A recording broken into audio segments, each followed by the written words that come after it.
আল্লাহর হাবিব বলেন জাহান্নামের ভিতরে গিয়ে দেখি নাহরুম বিন দামিন, বিশাল বড় একটা রক্তের নদী।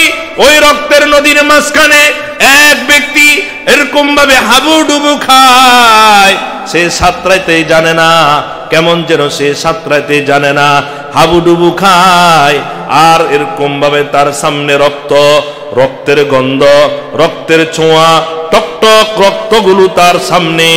আর সে রক্তের মধ্যে পড়ে আছে, ওই রক্তের মাঝখানে সে পড়ে আছে হাবুডুবু খেয়ে।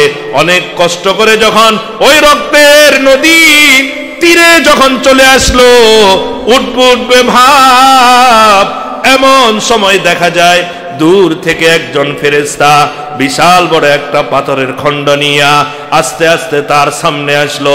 সে মাত্র রক্তের নদী থেকে অনেক কষ্ট করে উঠবে, ওই মুহূর্তে এমন জোরে ওই পাথরটাকে তার চেহারার উপর নিক্ষেপ করলো, সাথে সাথে তার পুরা মাথাটা থেতলিয়ে গেছে, তার চোখগুলা বের হয়ে গেছে, মগজগুলা বের হয়ে একেবারে এই দিক সেই দিক ছড়িয়ে ছিটিয়ে গিয়েছে। হায় হায়, তার সাথে এইভাবে করা হলো রাসূলের সামনে। আবার সে যেখান থেকে আসলো ওই রক্তের নদীর মাঝখানে চলে গেল। একবার দুইবার নয়, রাসূলের সামনে তার সাথে এইবার তিনবার করা হলো। রাসূল আকরাম সাল্লাল্লাহু আলাইহি ওয়াসাল্লাম, দয়ার নবী, মায়ার নবী, চোখের পানি বের হয়ে গেছে। রাসূল আকরাম সাল্লাল্লাহু আলাইহি ওয়াসাল্লাম কান্নায় ভেঙে পড়লেন, কেঁদে কেঁদে বলেন, ভাই জিব্রাইল, মানহুম ইয়া আখি জিব্রাইল, হে জিব্রাইল ভাই, এরা কারা? তাদেরকে কেন এত কঠিন শাস্তি দেওয়া হচ্ছে? হযরত জিব্রাইল আলাইহিস সালাতু ওয়াস সালাম বলেন, ইয়া রাসূলুল্লাহ, ইয়া হাবিবাল্লাহ, এরা কারা আপনি কি জানেন?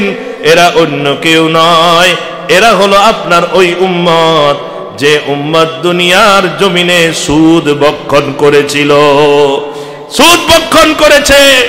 হে সুদখোর ভাইয়েরা, হে সুদখোর বোনেরা, যারা সুদি কারবার করি, কোন ধরনের শ্রম কষ্ট ছাড়া মনে করি যে কি অনেক টাকা লাভ হয়ে যায়, মনে রাখবে হাসরের ময়দানে রক্তের সমুদ্রের মধ্যে তোমাকে সাঁতার কাটতে হবে, যেই সমুদ্রের কুল কিনারা নাই। কথা বলেন ঠিক না ঠিক? এইভাবে রাসূল আকরাম সাল্লাল্লাহু আলাইহি ওয়াসাল্লাম বলেন, আমাকে আর একটু সামনের দিকে নিয়ে গেছে। সামনের দিকে নিয়ে যাওয়ার পর দেখি বিশাল বড় একটা ময়দান। ওই ময়দানের মধ্যে গিয়া দেখি বিশাল বড় ময়দান। ওই ময়দানের মধ্যে কিছু লোককে দেখলাম, ওই লোকগুলা উলঙ্গ অবস্থায় আছে। বুতুনহুম কাল বুয়ুত, তাদের এক একটা পেট এক একটা গুদামের মতো, এক একটা পেট এক একটা গুদামের মতো, এক একটা পেট এক একটা গুদামের মতো। আর পেট যখন বড় হয়ে গেছে, তখন তাদের পেটের চামড়াটা একেবারে সাদা পাতলা হয়ে গেছে, এরকম সাদা প্লাস্টিকের কাপড়ের কাগজের মতো হয়ে গেছে। ভিতর থেকে বাহিরে দেখা যায়, বাহির থেকে ভিতরে দেখা যায়। আল্লাহর হাবিব বলেন, হযরত জিব্রাইল আমাকে ওই ময়দানে নিয়ে গেছে। ময়দানে নিয়ে যাওয়ার পর দেখি, হায় হায়, বিশাল বড় পেটওয়ালা অনেককে দেখা যায়। আমি একটু সামনে গিয়ে দেখি প্রত্যেকটার পেটের ভিতরে লম্বা লম্বা বড় বড় সাপ, বড় বড় সাপ, বড় বড় সাপ। একটা সাপ আর একটা সাপের উপরে কিলবিল করতেছে। এই পেটের ভিতরে শুধু সাপ আর সাপ। একটা সাপ তার কলিজার উপরে আঘাত করে, আরেকটা সাপ তার এরকম ভাবে হৃৎপিণ্ডের উপর আঘাত করে, আরেকটা সাপ তার কিডনির উপরে আঘাত করে।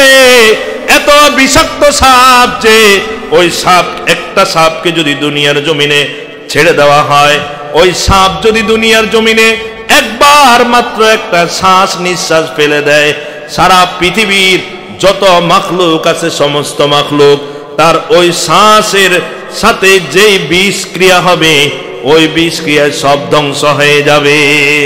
এত বিষাক্ত সাপ। আল্লাহর হাবিব বলেন, ওই বড় পেটের মধ্যে শুধু সাপ আর সাপ, সাপ আর সাপ। সাপগুলো এরকম ভাবে কিলবিল করতেছে। আল্লাহর হাবিব বলেন, ভাই জিব্রাইলেরা কারা? হযরত জিব্রাইল আলাইহিস সালাতু ওয়াস সালাম বলেন, ইয়া রাসূলুল্লাহ, ইয়া হাবিবাল্লাহ, এরাও আপনার ওই উম্মত যে উম্মত দুনিয়ার জমিনে সুদখোর ছিল। নাউজুবিল্লাহ বলেন না। রাসূল আকরাম সাল্লাল্লাহু আলাইহি সাল্লাম বলেন, ভাই তো তাদের পেটের ভিতরে সাপ কেন? হযরত জিবরাইল বলেন, লিকুল্লি দিরহামিন হাইয়াতুন, লিকুল্লি দিরহামিন হাইয়াতুন, লিকুল্লি দিরহামিন হাইয়াতুন। এক একটা সুদের টাকার বিনিময় তাদের পেটের ভিতরে এক একটা বিষাক্ত সাপ জন্ম নিবে। যে 1 টাকা সুদ ভক্ষণ করবে তার পেটের ভিতরে একটা সাপ তৈরি হবে। যে 10 টাকা সুদ ভক্ষণ করবে তার পেটের ভিতরে 10টা সাপ হবে। যে 100 টাকা সুদ খাবে তার পেটের ভিতরে 100টা এরকম সাপ হবে। যারা লক্ষ লক্ষ কোটি কোটি টাকা এরকম ভাবে সুদ ভক্ষণ করে তাহলে তাদের পেটের ভিতরে কত সাপ হবে? এটাই হবে তার শাস্তি। অথচ সাপ এটা এমন একটা প্রাণী, আল্লাহ তাকে এমন ভাবে বানাইছেন যে দেখে তাকে ভয় করে। ছোট্ট থেকে ছোট্ট একটা সাপ যদি এখানে ছেড়ে দেওয়া হয় সবাই পালায়া চলে যাবে, কিন্তু হাসরের ময়দানে দুনিয়ার জমিনে আজকে আমি সুদ খাইয়া হাসরের ময়দানে আমার পুরা পেটটাকে সাপের গোডাউন বানায় ফেললাম। এই কারণে ভাই এই সুদি কারবার থেকে আমাদের ফিরে আসা দরকার আছে না নাই? আছে না নাই? কথা বলেন। কেন আল্লাহ তাআলা দুনিয়াতে আমাদেরকে পাঠাইলেন? ব্যবসা করার জন্যে? সবাই কথা বলতে হবে। ব্যবসা করার জন্যে? ক্ষেত খামার করার জন্যে? আল্লাহ তাআলা আমাদেরকে দুনিয়াতে একটি মাত্র উদ্দেশ্যে আল্লাহ তাআলা আমাদেরকে পাঠাইছেন। কি উদ্দেশ্যে আল্লাহ তাআলা দুনিয়াতে পাঠাইলেন? স্বয়ং আল্লাহ তাআলা নিজেই কোরআনুল কারীমের মধ্যে ইরশাদ করেন, ওয়ামা খালাকতুল জিন্না ওয়াল ইনসা ইল্লা লিয়াবুদুন। আল্লাহ তাআলা বলেন, যেইভাবে তোমরা কোনো একটা জিনিসকে যখন তৈরি করো, এই যে ব্যক্তি এই বাল্বটা তৈরি করলো তার একটা উদ্দেশ্য ছিল এই বাল্বের মাধ্যমে আলো দেওয়া হবে। যে ব্যক্তি ফ্যান তৈরি করে তার একটা উদ্দেশ্য থাকে ওই ফ্যান দিয়ে বাতাস দেওয়া হবে। কথা বলেন ঠিক না ঠিক? যে ব্যক্তি এই মাইকটা তৈরি করলো তার একটা উদ্দেশ্য ছিল আলোচনার আওয়াজটাকে অনেক দূরে পৌঁছিয়ে দিবে। এই চেয়ারটা যে ব্যক্তি বানিয়েছে তার একটা উদ্দেশ্য আছে। উদ্দেশ্য হলো এখানে কেউ না কেউ কি বসবে। এই মোবাইলটা যে ব্যক্তি বানালো তার একটা উদ্দেশ্য আছে, এই মোবাইল দিয়ে দূর দূরান্ত কথা বলতে পারবে। কথা বলেন ঠিক না ঠিক? তো যেমনি ভাবে দুনিয়ার সকল জিনিস যে তৈরি করে এবং যে বানায় তার একটা উদ্দেশ্য থাকে। ওই উদ্দেশ্যকে সামনে নিয়ে ওই জিনিসটাকে সে তৈরি করে। ঠিক তেমনি ভাবে মহান রব্বুল আলামিন আমাকে আপনাকে সৃষ্টি করার পিছনে আল্লাহ তাআলার একটা উদ্দেশ্য আছে। কি বলেন, আছে না নাই? আর আল্লাহ তাআলার একমাত্র উদ্দেশ্য হলো বান্দা আল্লাহ তাআলার পরিচয় পেয়ে আল্লাহ তাআলার ইবাদত করবে। মা খালাকাতুল জিন্না ওয়াল ইনসা মা খালাকাতুল জিন্না ওয়াল ইনসা जुज़ इबादत निस्ते मक़सूद अज़ जहाँ जिंदगी आ मद बराए बंदगी जिंदगी आमद बराए बंदगी जिंदगी बे बंदगी शर्मिंदगी। আল্লাহ তাআলা আমাদেরকে সৃষ্টি করেছেন একমাত্র কার ইবাদত করার জন্য? আল্লাহর ইবাদত। কিন্তু এখন প্রশ্ন হলো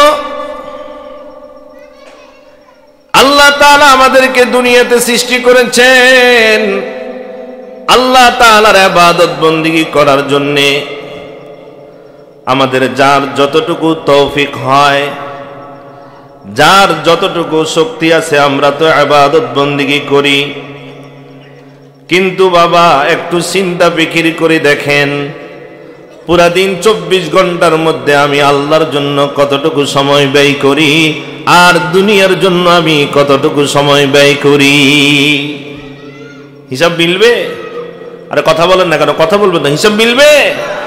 আমরা নিজেরাই বললাম আল্লাহ আমাদেরকে ইবাদত বন্দেগী করার জন্য পাঠিয়েছেন, কিন্তু আমরা তো অন্য কাজে ব্যস্ত আছি। আমাদের যতটুকু তৌফিক আছে তৌফিক অনুযায়ী নামাজ আদায় করি, তৌফিক অনুযায়ী রোজাগুলো পালন করি, তৌফিক অনুযায়ী হজ পালন করি, যাকাত প্রদান করি, অন্যান্য ইবাদত বন্দেগী করি। কি বলেন, করি কিনা? কিন্তু মনে রাখবেন অত্যন্ত গুরুত্বপূর্ণ কথা, ইবাদত বন্দেগী করা বড় কথা নয়, নামাজ পড়তে পারা বড় কথা নয়, রোজা আদায় করতে পারা বড় কথা নয়, যাকাত প্রদান করা বড় কথা নয়, হজ আদায় করা বড় কথা নয়, অন্যান্য ইবাদত বন্দেগী করা বড় কথা নয়, এটা বড় বাহাদুরি নয়। আমার ওই ইবাদতকে আল্লাহর দরবারে কবুল করিয়ে নেওয়া হলো আসল কথা।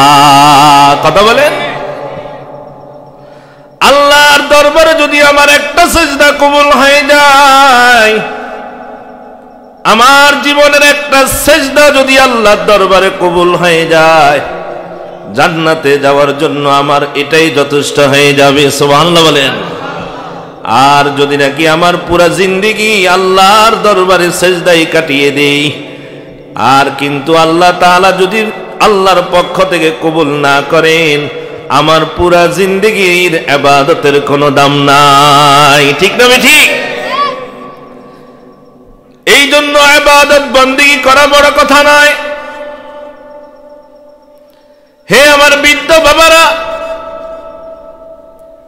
এক পাও কবরে চলে গেছে, জানি না কোন সময় আল্লাহর পক্ষ থেকে ডাক চলে আসে। হে আমার যুবক বাবারা, মনে রাখবেন বর্তমানে যুবকের মৃত্যুর সংখ্যাই কিন্তু বেশি। হে পর্দার আড়ালের আমার মা বোনেরা, খুব ভালোভাবে এই বিষয়টাকে সতর্কতার সাথে উপলব্ধি করা দরকার। ইবাদত করা বড় কথা নয়, ওই ইবাদতকে আল্লাহর দরবারে কবুল করিয়ে নেওয়া হলো আসল কথা। আমরা কি চাই আমাদের ইবাদতকে আল্লাহর দরবারে কবুল করাবো? আরে কথা বলেন না, চাই? কারা কারা চায় হাত উঠাই তো। আল্লাহ তাআলা আমাদের সবাইকে তৌফিক দান করেন, সকলে বলি আমিন। আমাদের ইবাদতকে আল্লাহর দরবারে কবুল করার জন্য কয়েকটা কথা বলবো, চারটা কথা বলবো। কয়টা? চারটা কথা। এই চারটা কথা মনে রাখবেন।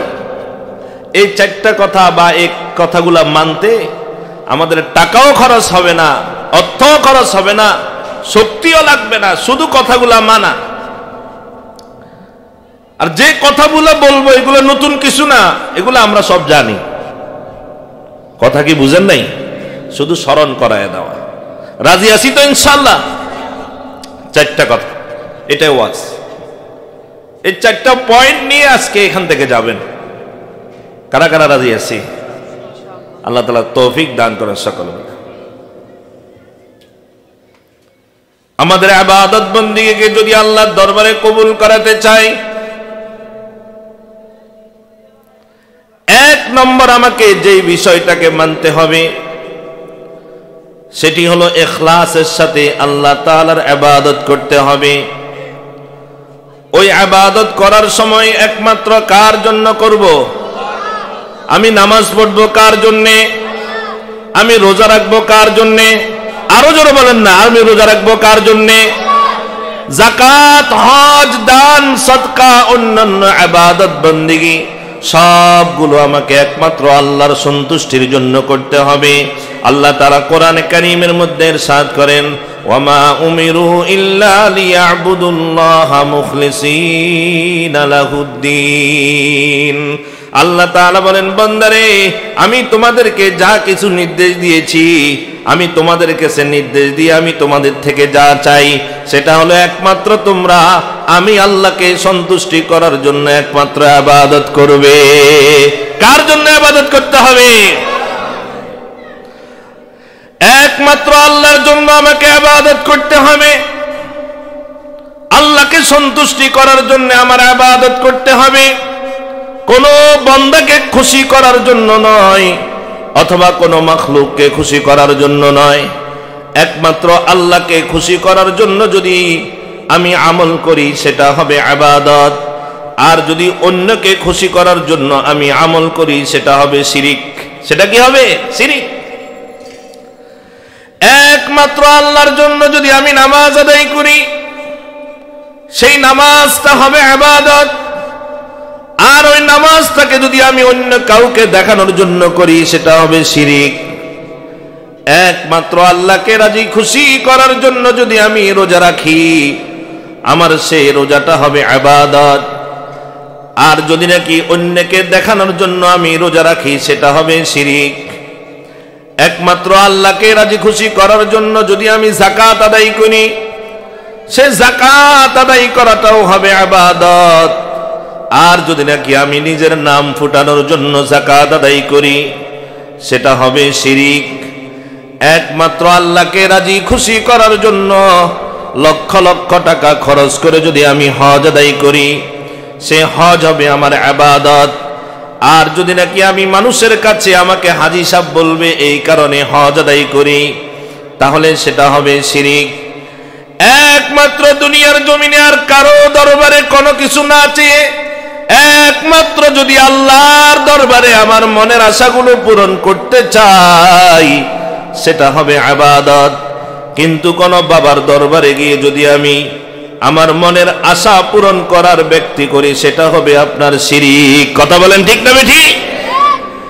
একমাত্র আল্লাহর দরবারে আমি আমার সন্তান চাই, সন্তান দেওয়ার মালিক কে? আরে কথা বলেন কে? একমাত্র আল্লাহর দরবারে যদি নাকি আমি আমার সন্তান চাই সেটা হবে ইবাদত, কিন্তু যদি আমি মাজারে গিয়ে সন্তান চাই সেটা হবে শিরিক। এরকম ভাবে একমাত্র আল্লাহর দরবারে যদি আমি সেজদা দিই আমার সেই সেজদা দেওয়াটা হবে ইবাদত, কিন্তু বাবার দরবারে আর মাজারে গিয়ে যদি সেজদা দেওয়া হয় সেই সেজদা হবে শিরিক। কথা বলেন শিরিক আছে না নাই? কথা বলেন না কেন? আছে না নাই? মনে রাখতে হবে আমার ওই ইবাদত আল্লাহর দরবারে কবুল হবে যেটা একমাত্র আল্লাহর জন্য করা হয়। অন্য কোন মাখলুকের জন্য যদি ইবাদত করে সেটা শিরিক হয়ে যাবে। আর এই শিরিকের মূল প্রতীক হলো দুইটি, একটি হলো মূর্তি আর আরেকটি হলো মাজার।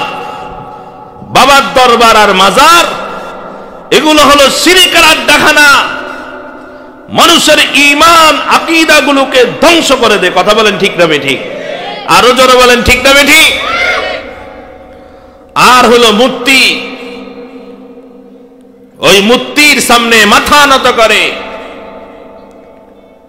এখানে একটা মূর্তি দাঁড় করায় দিলাম আর ওই মূর্তির সামনে ফুল দিয়া শ্রদ্ধা শুরু করে দিলাম, কি বলেন এটা শিরিক না? আরে কথা বলেন না কেন? সবাই হাত উঠায় বলেন ঠিক। বলেন শিরিক কি না? জবানে খুলে না। আপনারা যদি জবান খুলেন তা আমাদের থেকে কথা আসবে। এখানে একটা মূর্তি দাঁড় করায়া যদি ফুল দিয়া শ্রদ্ধা জানাই এটা শিরিক হবে না?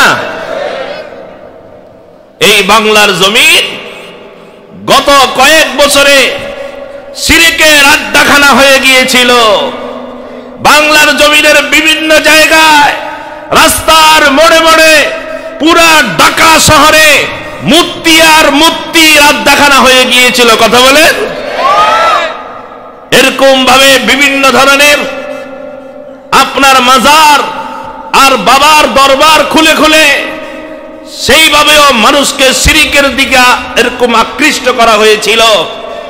5 আগস্টের ঘটনা যখন ঘটে গেছে, মুহূর্তের মধ্যে সকল মূর্তিগুলোকে ভেঙ্গে চুরমার করে দেওয়া হয়েছে। কথা বলেন ঠিক না বেঠিক? পুরা বাংলাদেশ এখন খালি হয়ে গেছে, ঠিক না?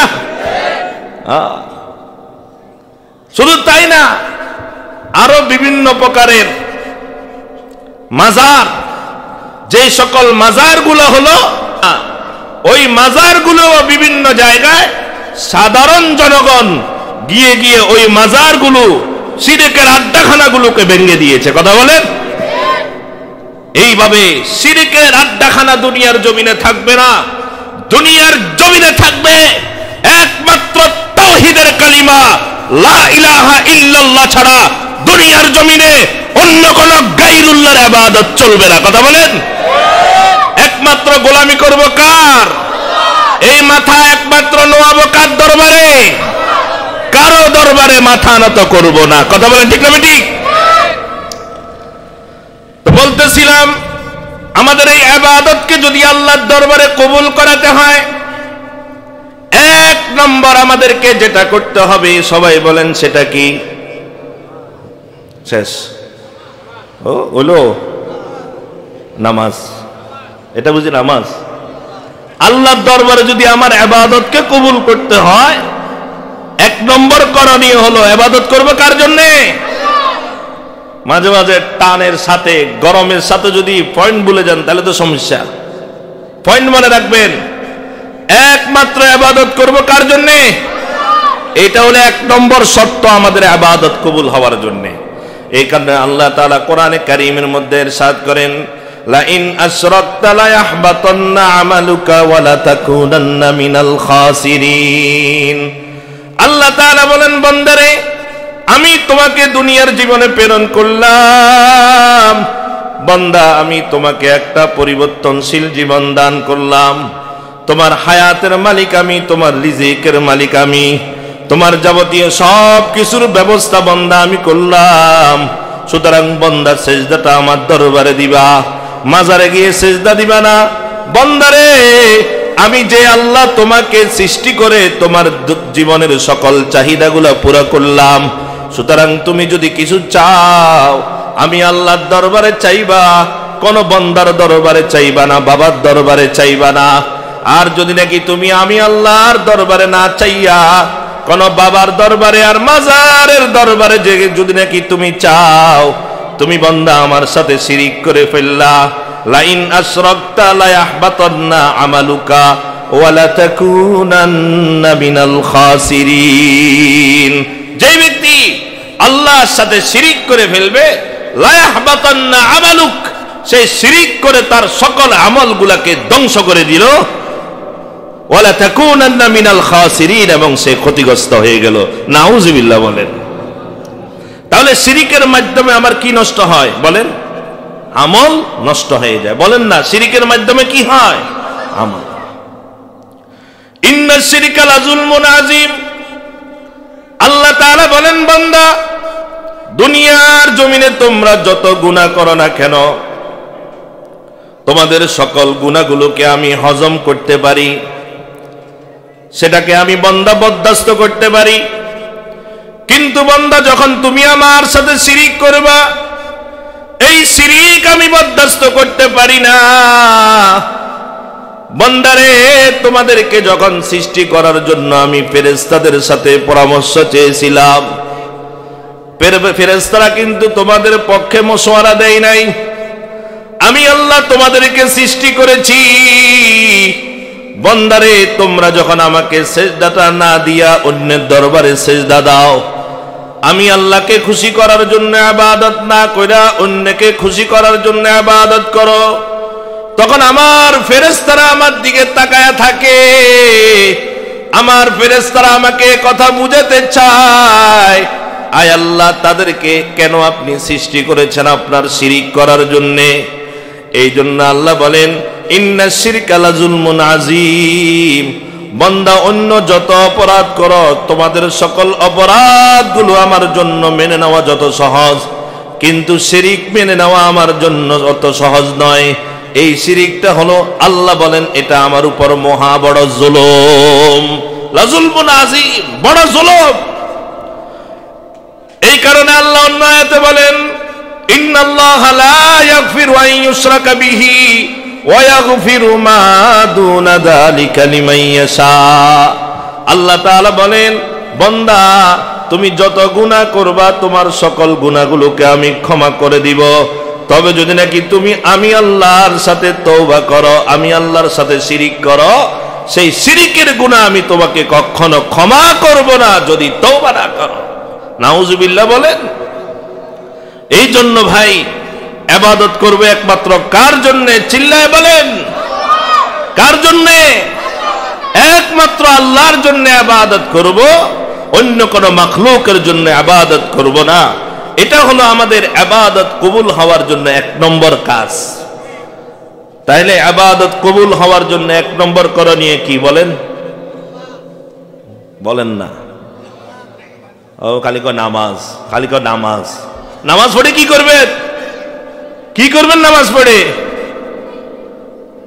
নামাজ কবুল করাবার কথা বলতেছি আমি। হ্যাঁ, কেমনে কবুল হবে বলেন? সহজে বলেন, সহি নিয়ত বলেন, সবাই বলেন সহি নিয়ত। নিয়ত সহি করতে হবে। ইবাদত কার জন্য করতে হবে? আরো জোরে বলেন, ইবাদত কার জন্য? বাস। এটা এটা এটা করতে কি টাকা লাগবে? ইবাদত আল্লাহর জন্য যদি হয় আমার ইবাদত কবুল হবে। এক নম্বর, সংক্ষেপ করছি। দুই নম্বর হলো আমাদের ইবাদত বন্দেগীগুলো আল্লাহর দরবারে যদি আমরা কবুল করাতে চাই, তাহলে আমাদেরকে দ্বিতীয় নম্বর যে বিষয়টা মানতে হবে সেটা হলো আমাদেরকে আমাদের ইবাদত বন্দেগীগুলা রাসূল আকরাম সাল্লাল্লাহু আলাইহি সাল্লামের বাতলানো পদ্ধতি অনুযায়ী করতে হবে। এটাকে বলে ইত্তেবায়ে সুন্নাত। বলেন ইত্তেবায়ে সুন্নাত, অর্থাৎ রাসূল সাল্লাল্লাহু আলাইহি সাল্লামের সুন্নতের অনুসরণের মাধ্যমে আমাদেরকে ইবাদত করতে হবে। এই কথাটা বুঝছেন? এক নম্বরটা কি? এক নম্বরটা কি? একমাত্র কার জন্য? দুই নম্বরটা কি? রাসূলের সুন্নত অনুযায়ী করতে হবে। কথা কি বুঝেন নাই? কারণ দুনিয়ার জমিনে আল্লাহ তাআলা যত জাতি প্রেরণ করেছেন, সকল জাতির জন্য এক একটা মডেল আছে, সকল জাতির জন্য এক একটা আদর্শ আছে। হিন্দুরা তাদের একটা আদর্শ লালন করে চলে, বৌদ্ধরা তাদের আরেকটা আদর্শ লালন করে চলে, ইহুদিদের জন্য আলাদা একটা আদর্শ আছে, খ্রিস্টানদের জন্য আলাদা একটা আদর্শ আছে। এরকম ভাবে দুনিয়ার জমিনে যত জাতি আছে, সকল জাতি তাদের নির্দিষ্ট একটা আদর্শ মেনে চলে। আমাদের মুসলমানের জন্য একটা আদর্শ আছে, আর সে আদর্শ হলো কোনটি? সে আদর্শ হলো আল্লাহর নিকট সবচেয়ে পছন্দনীয় আদর্শ। সেটা হলো লাকাদ কানা লাকুম ফি রাসূলিল্লাহি উসওয়াতুন হাসানা। আল্লাহ তাআলা বলেন, দুনিয়ার জমিনে যত আদর্শ আছে, হে আমার বান্দারা, আমি তোমাদের জন্য আমার নবীর যে আদর্শ, সে আদর্শটাকে আমি তোমাদের জন্য পছন্দ করলাম। সুতরাং তোমাদের জন্য আমার নবীর মধ্যে রয়েছে উত্তম আদর্শ। সুবহানাল্লাহ। এই জন্য আমাদেরকে রাসূল আকরাম সাল্লাল্লাহু আলাইহি সাল্লামের আদর্শ অনুযায়ী আমাদের জীবন যাপন করতে হবে। আমাদের প্রত্যেকটা ইবাদত রাসূল আকরাম সাল্লাল্লাহু আলাইহি সাল্লামের তরিকা অনুযায়ী হতে হবে। ভাইও, ইহুদিরাও নামাজ পড়ে, খ্রিস্টানেরাও নামাজ পড়ে, শিয়ারাও নামাজ পড়ে, পড়ে কিনা বলেন? আরে করেন, বলেন। হিন্দুরাও রোজা রাখে, সাধনা করে, খ্রিস্টানেরাও রোজা রাখে, ইহুদিরাও রোজা রাখে, বৌদ্ধরাও রোজা রাখে।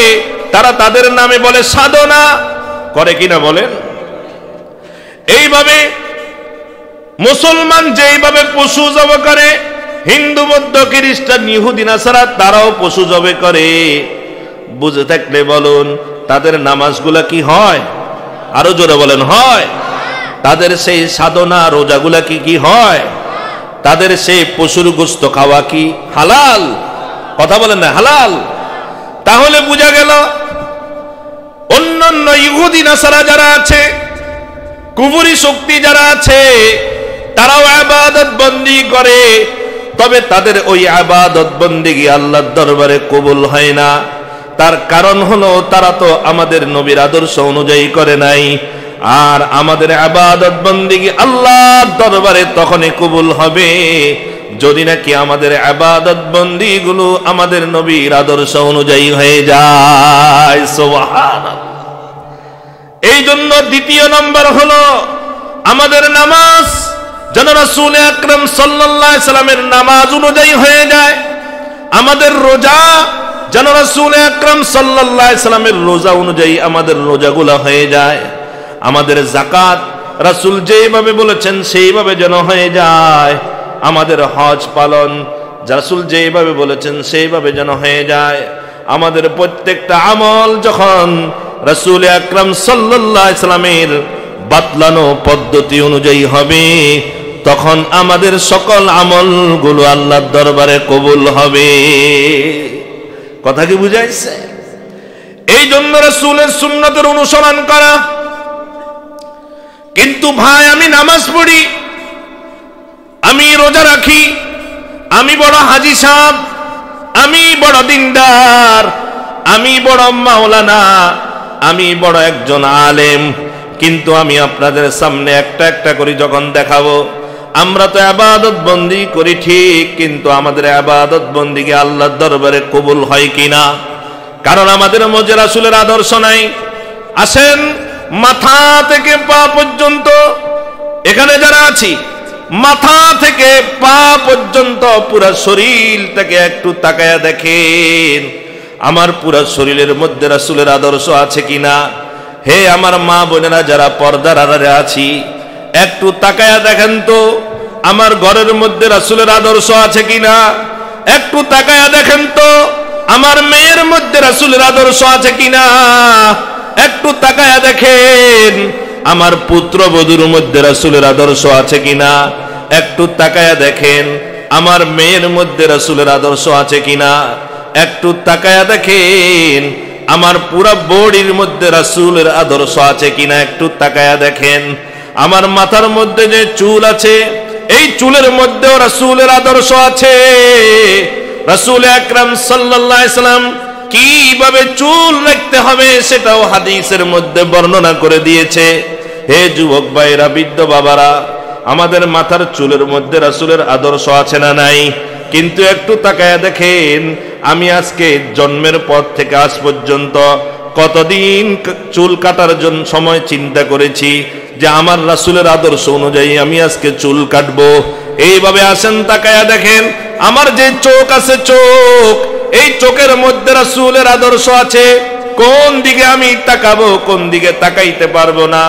আমার এই জবানের মধ্যে রাসূলের আদর্শ আছে। কোন কথা আমি বলবো, কোন কথা বলতে পারবো না। আমার এই দাড়ির মধ্যে রাসূলের আদর্শ আছে। হে ভাইরা, কিন্তু কত মানুষ নামাজ আদায় করি তো ঠিক, কিন্তু আপনার কাছে প্রশ্ন, আমরা তো আগেই বলেছি রাসূলের আদর্শ অনুযায়ী হবে না, তো আমার যে দাড়ি নাই তাহলে আমার নামাজের কি অবস্থা হবে? ফতোয়া আপনি দিবেন। তো আমার মুখের মধ্যে দাড়ি, এটার মধ্যে রাসূলের আদর্শ আছে। আমার মাথার মধ্যে পাগড়ি, এটার মধ্যে রাসূলের আদর্শ আছে। আমার মাথার মধ্যে টুপি, এটার মধ্যে রাসূলের আদর্শ আছে। আমার হাতের ধরন, এটার মধ্যে রাসূলের আদর্শ আছে। আমার পায়ের চলন, এটার মধ্যে রাসূলের আদর্শ আছে। আমার মুখের বলন, এটার মধ্যে রাসূলের আদর্শ আছে। আমার অন্তরের কল্পনা পরিকল্পনা, এগুলোর মধ্যে রাসূলের আদর্শ আছে না নাই? কথা বলেন, আদর্শ আছে? আরো জোরে বলেন, আদর্শ আছে না নাই?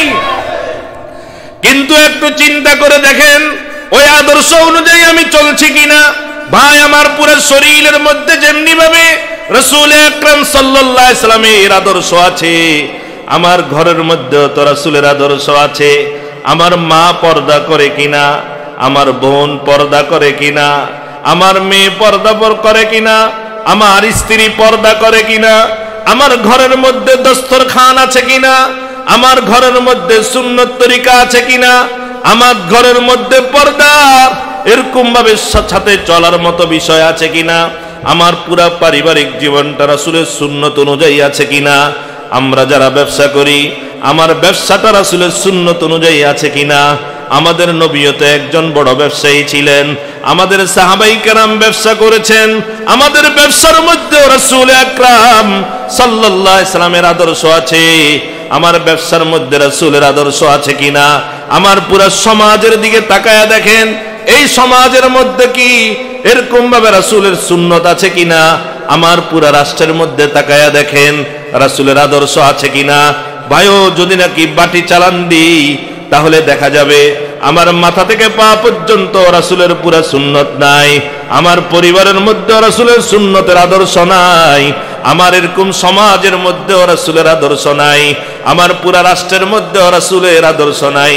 তো আমার রাসূলের আদর্শ যদি আমার মধ্যে না থাকে তাহলে আমার ইবাদত কিভাবে আল্লাহর দরবারে কবুল হবে? কথা বলেন ঠিক না বেঠি?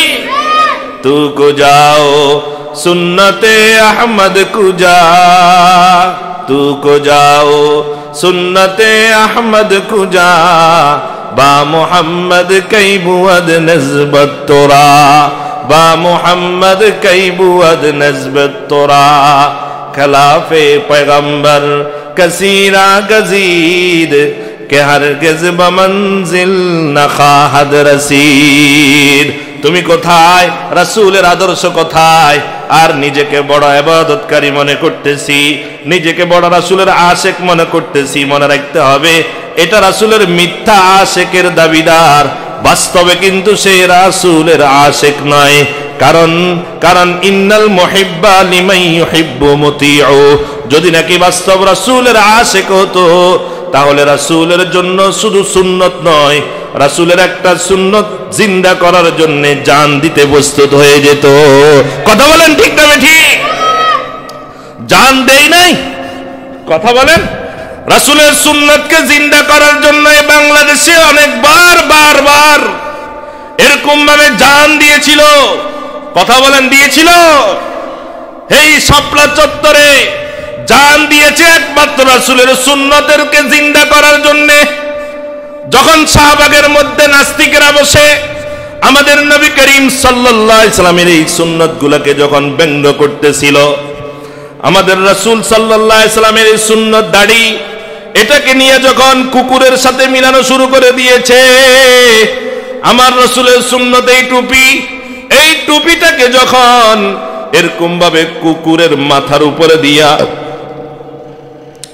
ব্যঙ্গ করা শুরু করে দিয়েছে, তখন বাংলাদেশের মুসলমান আর বরদাস্ত করতে পারে নাই। রাসূল আকরাম সাল্লাল্লাহু আলাইহি সাল্লামের ওই সুন্নতকে জিন্দা করার জন্য এবং নাস্তিককে উৎখাত করার জন্য শাপলা চত্বরে গিয়েছে। সেখানে অসংখ্য উলামায়ে কেরাম রক্ত দিয়ে দিয়েছে রাসূলের সুন্নত জিন্দা করার জন্য। কথা বলেন ঠিক না ঠিক?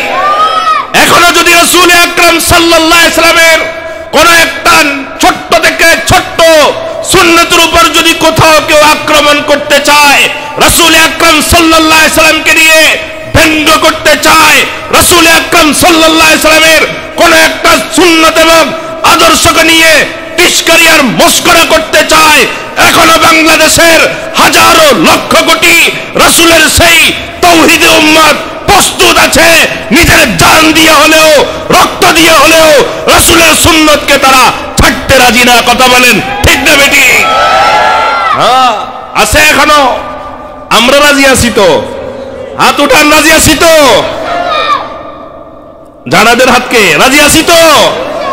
নারে তাকবীর। আরো জোরে বলেন নারে তাকবীর। আল্লাহ তাআলা আমাদেরকে তৌফিক দান করেন। রাসূল আকরাম সাল্লাল্লাহু আলাইহি সাল্লামের সুন্নাত এবং আদর্শ ছাড়া আমাদের ইবাদত কবুল হবে না। এই জন্য ভাই যত কঠিন থেকে কঠিন পরিস্থিতির সম্মুখীন আমরা হয়ে যাই না কেন, যত কঠিন পরিস্থিতির সম্মুখীন হই না কেন, অনেক সময় বলে হুজুর পরিবেশের কারণে পারি না, মনে অনেক ইচ্ছা, সুন্নত রাসূলের এই সুন্নতটা পালন করতে মনে খুব ইচ্ছা, পরিবেশের কারণে পারি না, বলে কিনা? কথা বলেন। আমার এক মুসল্লির বললাম ভাই আপনাকে আমি অনেক মহব্বত করি। হুজুর আমিও আপনাকে মহব্বত করি। তা আমি বললাম তাহলে আমাকে যেহেতু মহব্বত করেন আমার কাছে একটা জিনিস চান। হুজুর কিচ্ছু চাই না, শুধু আপনি আমার জন্য প্রত্যেক শুক্রবারে দোয়া করবেন, প্রত্যেক শুক্রবারে দোয়া করবেন। তো ভালো ভালো জিনিসে তো চাইছে। তা আমি বলি তাহলে আমি আপনার কাছে একটা জিনিস চাই। কয়ে চান, কি চাবেন? সব দিয়ে দিব। তা আমি বললাম যে ভাই মুখের মধ্যে তো দাড়ি নেই, দাড়িটা রেখে দিয়ে। সুবহানাল্লাহ বলেন। আপনার মুখে তো দাড়ি নাই, দাড়িটা রেখে দিয়ে। সে তো একেবারে আক্কা বাক্কা হয়ে গেল, হুজুর এটা কি চাইলো? এখন বলে হুজুর পরিবেশের কারণে পারি না। আমি কি কথাটা কবরে যাইয়া বলিয়েন? কবরে মানবে? কথা বলেন। হাসরে মানবে? ভাইও মনে রাখবেন, দাড়ি রাসূল আকরাম সাল্লাল্লাহু আলাইহি সাল্লামের এমন একটা সুন্নাত, দুনিয়ার জমিনে যখন কোন একজন ব্যক্তি দুনিয়ার জমিনে মৃত্যুবরণ করে, তার শরীরের মধ্যে যত দামি জিনিস আছে, লক্ষ টাকার ঘড়ি, লক্ষ টাকার চুড়ি, লক্ষ লক্ষ টাকার হার, তার কানের মধ্যে লক্ষ লক্ষ টাকার স্বর্ণ, অনেক দামি পোশাক, মৃত্যুবরণ করার সাথে সাথে যখন তাকে কাফনের কাপড় পরিধান করানো হবে, ও বাবারা খেয়াল করে শুনেন, কাফনের কাপড় যখন পরিধান করানো হবে তখন শরীয়তের মাসালা হলো তার শরীরের সাথে যত দামি জিনিস থাকুক না কেন প্রত্যেকটা দামি জিনিসকে খুলে ফেলতে হবে, একটাও তার সাথে রাখা যাবে না। কথা বলেন ঠিক না ঠিক? এরকম ভাবে রাসূল আকরাম সাল্লাল্লাহু আলাইহি সাল্লামের সুন্নতের এই টুপিটা কি আমার কাফনের কাপড়ের ভিতরে রাখা হবে? কথা বলেন না কেন? রাসূলের এই সুন্নত, রাসূলের সুন্নত বলে এটা কাফনের কাপড়ে জায়গা নাই। আমার এই জামাটা হলো সুন্নতি জামা, এটাও আমার কাফনের কাপড়ে জায়গা হবে না। আমার পায়জামাটা হলো সুন্নতি পায়জামা, এটাও আমার কাফনের কাপড়ে জায়গা হবে না। আমার পকেটে একটা তাসবিহ আছে, ওই তাসবিহটাও আমার কাফনের কাপড়ে জায়গা হবে না। আমার পকেটের মধ্যে একটা মেসওয়াক আছে, ওটাও রাসূলের সুন্নত, ওই সুন্নতটাও কিন্তু আমার কাফনের কাপড়ের ভিতরে রাখা হবে না। একটা মানুষকে পুরা উলঙ্গ করে কাফনের কাপড়ে প্যাকেট করানো হবে, তার সাথে শুধুমাত্র রাসূলের একটা সুন্নত যাবে, সেই সুন্নতটা হলো দাড়ি। কথা বলেন ঠিক না ঠিক? কিন্তু আজকে মুসলমানকে দেখা যায়, হায় হায় মুসলমান নামে মুসলমান, মুসলমানের মুখে দাড়ি নাই, হিন্দুর মুখে দাড়ি নাই, মুসলমানের মুখে দাড়ি নাই, বৌদ্ধের মুখেও দাড়ি নাই, মুসলমানের মুখেও দাড়ি নাই, খ্রিস্টানের মুখেও দাড়ি নাই, মুসলমানের মুখেও দাড়ি নাই, ইহুদিদের মুখেও দাড়ি নাই। এ মুসলমান, হাসরের ময়দানে যখন নবী জিজ্ঞেস করবে, হে আমার উম্মত, আমি তোর কাছে আমার রক্ত জড়া ঘাম জড়াই সুন্নতটাকে রেখে আসলাম, তোকে আমি এত কি কষ্ট দিয়েছি রে উম্মত, সকাল বিকাল বারবার কেন তুই আমার উপরে এইভাবে আক্রমণ করেছিলি? এরকম ভাবে দাড়ির উপরে আমি আঘাত করেছি, মানে নবীর কলিজার উপর আঘাত করেছি। ভাই আমি দাড়ি রাখি না, রাসূলের সুন্নত মানি না, অথচ এটা এমন একটা সুন্নত, আমি কবরে যাওয়ার সময় রাসূলের কোন সুন্নত আমার সাথে যাবে না, কিন্তু রাসূলের এই সুন্নত দাড়িটা আমার সাথে যাবে। হাসরের কবরের ময়দানে, কবরের ভিতরে যখন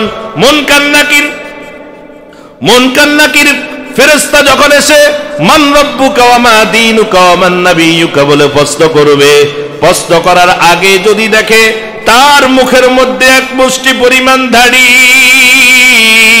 তার দাড়িগুলো যদি দেখে সাদা, সাথে সাথে মুনকার নাকির তাদের সেই গর্মি ভাব দূর হয়ে যাবে, তাদের হাত থেকে লাঠি ছোড়া ফেলে দিবে, তারা স্বাভাবিক নরমাল হয়ে যাবে। তারা প্রশ্ন করার আগেই বুঝে যাবে এটা মনে হয় রাসূলের কোন বাস্তব একজন বাস্তব উম্মত, যে দুনিয়ার জমিনে রাসূলের সুন্নতের উপর চলেছে বিদায় দাড়ি নিয়ে আমাদের সামনে উপস্থিত হয়েছে। কথা বলেন ঠিক না ঠিক?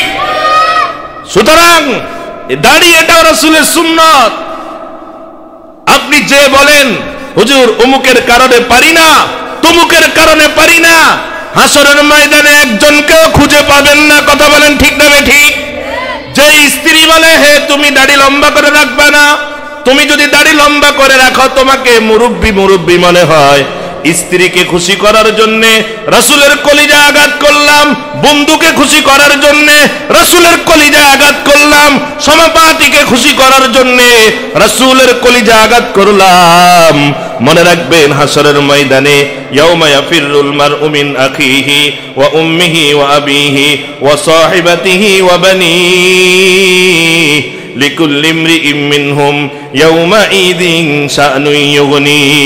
সেই দিন স্ত্রীকে ডাক দিবেন, ও আমার প্রাণের স্ত্রী এদিকে আয়, এদিকে আয়। দুনিয়ার জীবনে তোর জন্য আমি সব কিছু করেছি।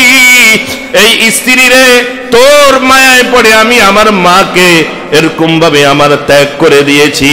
হে আমার প্রাণের স্ত্রী আয়, তোর প্রেমে পড়ে আমি আমার বাবা ভাই বোনকে ত্যাগ করে দিয়েছি। হে আমার স্ত্রী এদিকে আয়, তোর কারণে আমি আমার আত্মীয় স্বজনের সাথে সম্পর্ক ছিন্ন করে দিয়েছি। আজকে তো আমি ধরা পড়ে গিয়েছি, আয় আমাকে মাত্র একটা নেকি দে, এই একটা নেকি নিয়ে আমি যেন জান্নাতে যেতে পারি। স্ত্রী বলবে, হে বেটা তুমি কে? তুমি কে? দুনিয়ার জমিনে তো আমি কুমারী ছিলাম, দুনিয়ার জমিনে আমার বিবাহ হয় নাই। কথা বলেন, অস্বীকার করবে? আরে কথাও বলে না, বুঝেও না মনে হয়, অস্বীকার করবে। সন্তানকে ডাক দিবেন, ওই বন্ধুকে ডাক দিবেন, যে বন্ধুর পায়তারা পড়ে দাড়িটা রাখেন নাই, যে স্ত্রীর পায়তারা পড়ে দাড়িটা রাখেন নাই, যে সহপাঠীর পায়তারায় পড়ে দাড়িটা রাখেন নাই। হাসরের ময়দানে এক এক করে সবাইকে ডাক দিবেন, একজনও আপনার কাছে আসবে না। সবাই বলে তোমার সাথে আমার আর কোনো সম্পর্ক ছিল না। এই হবে ভাই পরিস্থিতি। সুতরাং কাকে খুশি করার জন্য রাসূলের এই সুন্নতের উপর প্রতিদিন আপনি বারবার আক্রমণ করেন, সেলুনে গিয়ে আক্রমণ করে, তাও আবার কার হাতে? আল্লাহু আকবার। তাও আবার কার হাতে? ওই সেলুনে যে বসে আছে সেই হলো একজন হিন্দু। আরে কথা বলেন না কেন? আরে কথা বলেন, আরো জোরে বলেন, কথা ঠিক না ঠিক? সেলুনের মধ্যে যে বসে আছে, হে মুসলমান তোমার মুসলমানি কোথায় গেল? সেলুনের মধ্যে যে বসে আছে সে হলো একজন হিন্দু, সে হলো একজন হিন্দু। সে আমার ইসলামের দুশমন, সে আমার কোরআনের দুশমন, সে আমার আল্লাহর দুশমন, সে আমার রাসূলের দুশমন। তার হাতে যাইয়া বলতেছি, এই আমার নবীর সুন্নতটাকে জবে করে দে। নাউজুবিল্লাহ বলেন, আমার নবীর সুন্নতটাকে জবে করে দে। ওই হিন্দু আরো সুন্দরভাবে জবে করে আর মনে মনে বলে, হাইরে মুসলমান, তোদেরকে এইভাবে দিলে হয় না, এইভাবে দিলে হয়। আমরা যদি রাসূলের দাড়ির বিরুদ্ধে কথা বলি তখন তোরা আন্দোলন করস, আর এখন তোরা নিজেরা আমাদের কাছে এসে আমাদের হাত দিয়ে তোদের নবীর সুন্নতকে জবে করস। এর চেয়ে বোকা মুসলমান দুনিয়ার জমিনে আর নাই। কথা বলেন ঠিক না ঠিক? তু কো যাও সুন্নতে আহমদ কুজা, তু কো যাও সুন্নতে আহমদ কুজা, বা মুহাম্মদ কাইবুদ নজবত তোরা। তুমি কোথায়? রাসূলের আদর্শ কোথায়? হে যুবক ভাইয়েরা, কোথায় তোমরা? রাসূলের আদর্শ কোথায়? হে বৃদ্ধ বাবারা, কোথায় আপনারা? রাসূলের আদর্শ কোথায়? হে মা বোনেরা, আমরা কোথায়? রাসূলের আদর্শ কোথায়? রাসূলের আদর্শ আমাদের ব্যক্তিগত জীবন, আমাদের পারিবারিক জীবন, আমাদের সামাজিক জীবন, আমাদের রাষ্ট্রীয় জীবন, জীবনের প্রতিটা ক্ষেত্রে রাসূলের আদর্শকে যদি বাস্তবায়ন করতে পারি, আমাদের প্রত্যেকটা ইবাদত বন্দেগী আল্লাহর দরবারে কবুল হয়ে যাবে। সুবহানাল্লাহ বলেন, সুবহানাল্লাহ। রাসূল আকরাম সাল্লাল্লাহু আলাইহি সাল্লামের একজন সাহাবী হযরত হুযায়ফা ইবনুল ইয়ামান রাদিয়াল্লাহু তাআলা আনহু, জলিলুল কদর একজন সাহাবী, ফারসে কেসরা বাদশা কেসরা এর দরবারে তাদেরকে তলব করা হয়েছে। পারস্য তখন খ্রিস্টানদের হাতে ছিল। ওই সাহাবী সম্রাটের দরবারে গেল, রাষ্ট্রের পক্ষ থেকে তাদের জন্য খাবার আয়োজন করলো, দস্তরখানা বিছায় দিল। এরপরে রাসূল আকরাম সাল্লাল্লাহু আলাইহি সাল্লামের এই সাহাবী যখন খেতে বসলেন, খেতে বসার পরে একটা লোকমা যখন মুখে দিবেন, তখন ওই লোকমাটাকে কিছু খাবার দস্তরখানে পড়ে গেল, নিচে পড়ে গেল। তো সুন্নত হলো যেই খাবারটা দস্তরখানে পড়ে যাবে, রাসূলের সুন্নত হলো ওই খাবারটাকে উঠাবে, উঠাইয়া বাম হাতের মধ্যে রাখবে, রেখে ময়লাগুলো পরিষ্কার করবে, ময়লাগুলো পরিষ্কার করে আবার সুন্দরভাবে ওই খাবারটা খেয়ে ফেলবে। এটা হলো রাসূলের সুন্নত এবং আদর্শ। কথা কি বুঝেন নাই? আর বড় লোকের আদর্শ হলো কিছু খাবে কিছু ফালাবে। কথা বলেন ঠিক না বেঠিক? বড় লোকেরা যে খাওয়াটা ফেলে দেয়, একটা বিবাহের অনুষ্ঠানে যে খাবারগুলো নষ্ট করে, ওই খাবার দিয়ে শত শত ভিক্ষুকের পেটের খিদা নিবারণ করা যায়। কথা বলেন? ওই রাসূলের সাহাবী পারস্য সম্রাটের দরবারে খানা খেতে বসলো, খাওয়ার লোকমা থেকে কিছু খাবার নিচে পড়ে গেল, রাসূলের সুন্নত অনুযায়ী সেখান থেকে উঠাইয়া ওই খাবারটা খেয়ে ফেললো। তখন ওই বাদশার দরবারে আর যারা আছে তারা বলে, হেই ছোট লোক, নবী মুহাম্মাদের সাহাবী, তোমরা তো অতি ছোট লোক, এটা বাদশার দরবার, তোমার যদি খাবারের প্রয়োজন হয় তোমাকে আমরা বারবার খাবার দিতে পারি, তুমি কেন নিচে পড়া খাবারগুলোকে কুড়ে কুড়ে খাও? এটা তো দেখতে অনেক নিচু মনে হয়, এটা বাদশার দরবারের সাথে মানায় না, এটা বাদশার দরবারের সাথে বেইজ্জতি করা হয়, বাদশার দরবারকে প্রতিপন্ন করা হয়। তোমার খাবার লাগবে, বারবার আমরা তোমাকে খাবার দিতে প্রস্তুত আছি, কেন তুমি এখান থেকে খানা নিলা? হযরত হুযায়ফা ইবনুল ইয়ামান রাদিয়াল্লাহু তাআলা আনহু সেই আপনার পারস্য সম্রাটের সামনে দাঁড়িয়ে ঘোষণা দিয়ে বলেন, আআতরুকু সুন্নাতা হাবিবি, আআতরুকু সুন্নাতা হাবিবি লিহাউলাইল হুমাকা। এই সকল গর্দবের কারণে, এই সকল বেকুবদের কারণে কি আমি এই বাদশার দরবারে আমার একটা নবীর সুন্নত ছাড়তে পারি কিনা? এই বাদশাহ বলো, এই সকল উজির ডজির বড়, আমি তাদেরকে বেকুব মনে করি, এই সকল বেকুবদের কারণে আমি এই পরিবেশেও আমার একটা নবীর সুন্নতকে ছাড়তে পারি না। সুবহানাল্লাহ বলেন। হযরত হুযায়ফা ইবনুল ইয়ামান রাদিয়াল্লাহু তাআলা পারস্য সম্রাটের সামনে দাঁড়িয়ে যখন রাসূল আকরাম সাল্লাল্লাহু আলাইহি সাল্লামের এই সুন্নতের উপর এত বড় কথা বললেন, তোদের কারণে আমি রাসূলের সুন্নত ছাড়তে পারবো না, সাথে সাথে পুরা বাদশার দরবারের মধ্যে একটা হইচই পড়ে গেল। বাদশার দরবারের মধ্যে থরথর করে কম্পন সৃষ্টি হয়ে গেল। রাসূল আকরাম সাল্লাল্লাহু আলাইহি সাল্লামের একজন সাহাবীর মাত্র ছোট্ট থেকে ছোট্ট একটা সুন্নতের উপর আমল করার কারণে ওই আপনার পারস্যের সেই সম্রাটের এরকম ভাবে তখতে তাউসের মধ্যে জলজলা সৃষ্টি হয়ে গিয়েছে। এইভাবে ভাই, আজকে যদি মুসলমান তারা যদি রাসূল আকরাম সাল্লাল্লাহু আলাইহি সাল্লামকে মহব্বত কইরা রাসূলের প্রত্যেকটা সুন্নতকে যদি নাকি তাদের জীবনে লালন পালন করে, ব্যক্তিগত জীবনে যদি রাসূলের সুন্নতগুলোকে পালন করে, তার পরিবারের মধ্যে যদি রাসূলের সুন্নতগুলোকে পালন করে, সমাজের মধ্যে যদি রাসূলের সুন্নতকে পালন করে, রাষ্ট্রীয়ভাবে যদি রাসূলের আদর্শকে এরকমভাবে বাস্তবায়ন করা হয়, তাহলে ওই পারস্য সম্রাটের মতো সারা পৃথিবীর কোন শক্তি নাই মুসলমানদের উপর চোখ রাগায়া তাকাবে। কথা বলেন। আজকে মুসলমান নির্যাতিত, নিপীড়িত, অপমানিত, অবহেলিত। মুসলমানের আজকে দুর্দশা কেন? কারণ মুসলমান নবী করিম সাল্লাল্লাহু আলাইহি সাল্লামের আদর্শকে ছেড়ে দিয়েছে। রাসূল মুসলমান এরকম ভাবে নবী করিম সাল্লাল্লাহু আলাইহি সাল্লামের আদর্শকে ছেড়ে দিয়ে সেই সকল ইহুদিদের আদর্শকে গ্রহণ করেছে, যে ইহুদিরা ফিলিস্তিনের মুসলমানদেরকে হত্যা করেছে। আজকে মুসলমান সেই ইহুদিদের আদর্শকে গ্রহণ করেছে। মুসলমান যেই সকল খ্রিস্টানেরা মুসলমানের বিরুদ্ধে ষড়যন্ত্র করে, আজকে মুসলমান সেই সকল খ্রিস্টানের আদর্শ গ্রহণ করেছে। আজকে মুসলমান সেই সকল হিন্দুদের আদর্শ গ্রহণ করে, যেই হিন্দুরা ইসলামের বিরুদ্ধে অবস্থান নেয়। আজকে মুসলমান সেই বৌদ্ধদের আদর্শ গ্রহণ করে, যেই বৌদ্ধরা এরকম মিয়ানমার থেকে মুসলমানকে পিটিয়ে বাংলাদেশে বাড়িয়ে দিয়েছে, যেই বৌদ্ধরা এরকম ভাবে আপনার চট্টগ্রাম আদালতের সামনে আমাদের একজন মুসলমান উকিলকে এরকম ভাবে হত্যা করেছে। আজকে মুসলমান তাদের আদর্শ গ্রহণ করেছে, যার কারণে মুসলমান নির্যাতিত নিপীড়িত হয়ে গিয়েছে। যদি নাকি মুসলমান আবার তাদের সেই হারানো সম্মান ফিরে পেতে চায়, মুসলমান যদি ইজ্জত আর সম্মানের সাথে দুনিয়ার জমিনে বসবাস করতে চায়, রাসূল আকরাম সাল্লাল্লাহু আলাইহি সাল্লামের আদর্শ গ্রহণ করতে হবে।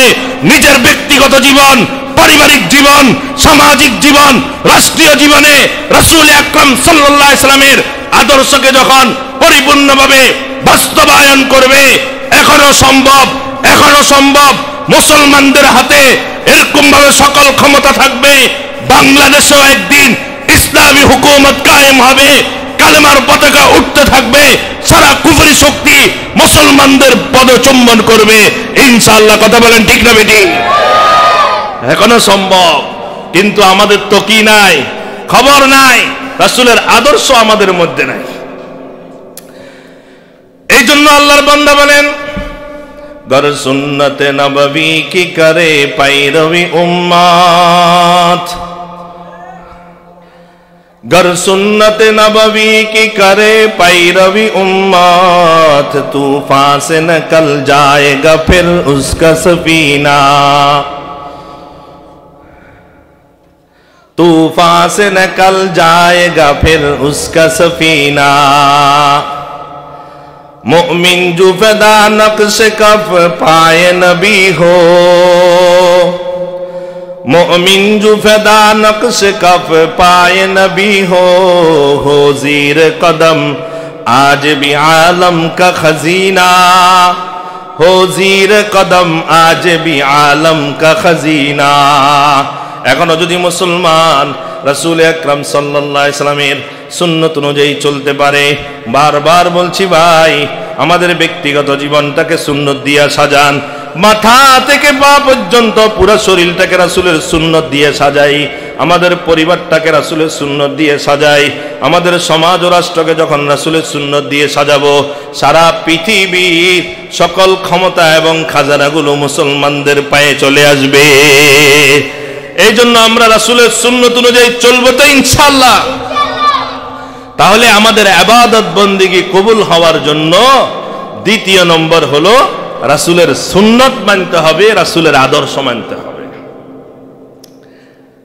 কয়টা গেল? দুইটা। এক নম্বর হলো কার জন্য? আল্লাহর জন্য ইবাদত করতে হবে।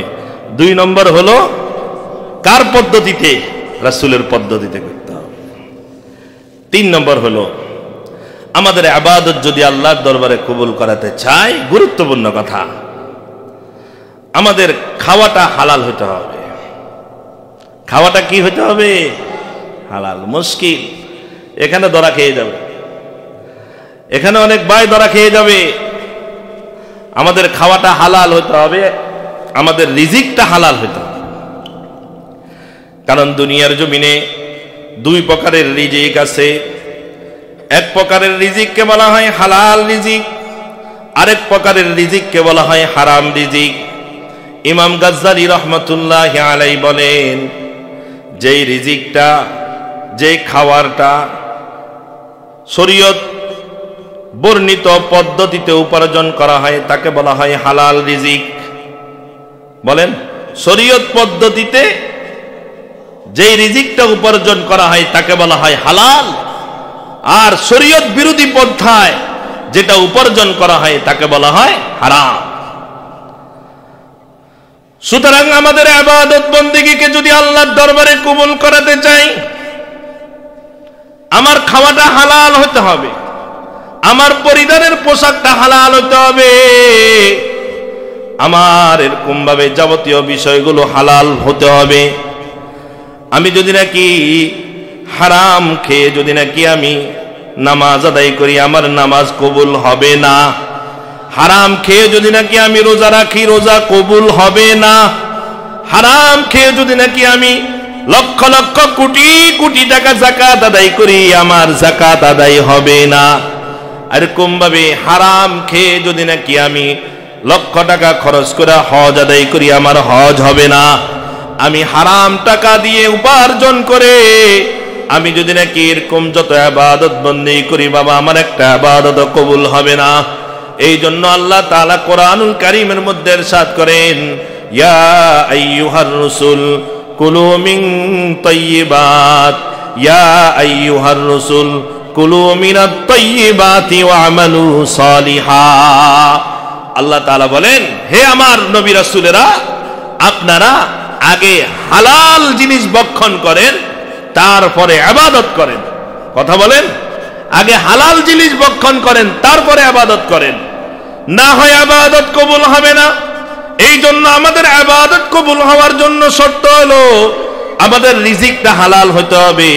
আল্লাহ তাআলা কোরআনুল কারীমের মধ্যে ইরশাদ করেন, ইয়া আইয়ুহান নাস কুলু মিম্মা ফিল আরদি হালালান তাইয়্যিবা ওয়া লা তাত্তাবিউ খুতুওয়াতিশ শাইতান ইন্নাহু লাকুম আদুউম মুবিন। আল্লাহ তাআলা বলেন, হে দুনিয়ার মানুষ, আমি তোমাদেরকে দুনিয়াতে প্রেরণ করার আগেই তোমাদের রিজিকের ব্যবস্থা আমি করে দিয়েছি। ছোট বড় যে হও না কেন, তোমাদের সকলের রিজিকের ব্যবস্থা কে করেছেন বলেন? আল্লাহ। আমি আল্লাহ তোমাদের রিজিকের ব্যবস্থা করে দিয়েছি, তোমরা সব খাও, তবে হালালটা খাইবা। ওয়ালা তাত্তাবিউ খুতুওয়াতিশ শাইতান, রিজিক তালাশ করতে গিয়া তোমরা শয়তানের পথ অবলম্বন করিও না। রিজিক তালাশ করতে গিয়া তোমরা চুরির পন্থায় রিজিক তালাশ করিও না, ডাকাতির পন্থায় রিজিক তালাশ করিও না, আত্মসাদের পন্থায় রিজিক তালাশ করিও না, জুলুম নির্যাতনের মাধ্যমে রিজিক তালাশ করিও না, চাঁদাবাজির মাধ্যমে তোমরা রিজিক তালাশ করিও না, টেন্ডারবাজির মাধ্যমে রিজিক তালাশ করিও না, আরেকজনের জমিনের আইল কেটে কেটে রিজিক তালাশ করিও না। কথা বলেন, আছে না নাই? এরকম ভাবে আল্লাহ তাআলা বলেন, ওয়ালা তাত্তাবিউ খুতুওয়াতিশ শাইতান, তোমরা শয়তানের পদঙ্ক অনুসরণ করে রিজিক তালাশ করিও না। ঘুষের পন্থায় তোমরা রিজিক তালাশ করিও না, সুদের পন্থায় তোমরা রিজিক তালাশ করিও না, কারণ এগুলা সবগুলা হলো আপনার শয়তানি পথপন্থা। আর শয়তান চায়, ইন্নাহু লাকুম আদুউম মুবিন, এই শয়তান হলো তোমাদের স্পষ্ট শত্রু। সে কখনো তোমাদের ভালো চাবে না, সে তোমাদেরকে খারাপ পদ্ধতির মাধ্যমে, হারাম পদ্ধতির মাধ্যমে রিজিক খাওয়াইয়া তোমাদের রক্ত মাংসটাকে হারাম করে দিবে। আর যখন তোমাদের রক্ত মাংসটা হারাম হয়ে যাবে, এই হারাম শরীর কখনো জান্নাতে প্রবেশ করবে না। আল্লাহ হাবিব রাসূল আকরাম সাল্লাল্লাহু আলাইহি ওয়াসাল্লাম বলেন, লা ইয়াদখুলুল জান্নাতা জাসাদুন গুযিয়া বিল হারাম, যে ব্যক্তির রক্ত মাংস গঠন হয় হারাম দিয়া, সেই রক্ত মাংসওয়ালা শরীর কখনো আল্লাহর জান্নাতে প্রবেশ করবে না। এগুলো হারাম পদ্ধতি। কি বলেন, চুরির টাকা কি হালাল? আর কথাও কয় এটা হালাল। আরো জোরে বলেন, এটা হালাল। যে চুরি করে এটা হালাল না হারাম? ডাকাতি করা, এরকম ভাবে আত্মসাৎ করা, জুলুম করে করে, চাঁদাবাজি করে, চাঁদাবাজি আছে না নাই? কম না বেশি? কোনো লাভ নাই। আগেও ছিল, এখনো আছে। কথা বলেন, কথা বলেন না কেন? কোনো লাভ নাই, আগেও ছিল, এখনো আছে। চাঁদাবাজি বন্ধ হয় নাই। যতদিন বাংলাদেশ থেকে চাঁদাবাজি বন্ধ না হবে, ততদিন এই বাংলাদেশের কোন কুল কিনারা খুঁজে পাওয়া যাবে না। কথা বলেন, ঠিক না বেটি? চাঁদাবাজি হারাম, সুদের পদ্ধতি হারাম, ঘুষের পদ্ধতি হারাম। এই হারাম গুলা যদি নাকি ভাই হারাম গুলা যদি আমি ভক্ষণ করি, হারাম ভক্ষণ করে আমি যদি নামাজ আদায় করি, আমার এক ওয়াক্ত নামাজও আদায় হবে না। আমি সুদের টাকা খাইয়া নামাজ আদায় করতেছি, আমার এরকম ভাবে নামাজ আদায় হবে না বাবা। এরকম ভাবে সুদের লেনদেন বর্তমানে আছে না নাই? কথা বলেন, আরে কথা কন, আছে না নাই? প্রত্যেকটা ঘরে ঘরে সুদের লেনদেন আছে, আছে না? আরে কথা কন না কেন? এখন তো নাম পরিবর্তন হয়ে গেছে, কয় সুদ, সুদের এখন নাম দিছে লোন। কি নাম দিছে? লোন। আরো আছে ইন্টারেস্ট। কি নাম? কথাও বুঝে না, কি ইন্টারেস্ট? এগুলো সব সুদ। বলেন সুদ, সুদ এটা তো সুদ। লোন এটাও কি সুদ? বলেন না, লোন এটা কি সুদ, ইন্টারেস্ট এটা কি সুদ। আরেকটা বের হইছে কিস্তি। বলেন না কি? আরো জোরে বলেন, সবাই বলেন কিস্তি। এটাও সুদ। আরে কথা বলেন না কেন? এটাও কি সুদ? এটাও সুদ। হ্যাঁ, কিস্তি আমি আপনার থেকে 10,000 টাকা নিলাম, প্রত্যেক মাসে 2,000 টাকা করে দিয়ে দিব, 5 মাসে 10,000 সুদ। এই কিস্তি জায়েজ আছে, কিন্তু 10,000 নিলাম, কিস্তি করে দিতে হবে 15,000। কথা বলেন না কেন? আরে কথাও কয় না, বলেন বলেন না, ঠিক না? ঠিক। এই কিস্তিও সুদ। বলেন লোন। বলেন না, আরো জোরে বলেন, লোন, ইন্টারেস্ট, কিস্তি, এগুলো সব সুদ। এগুলো স্পষ্ট সুদ, টাটকা সুদ।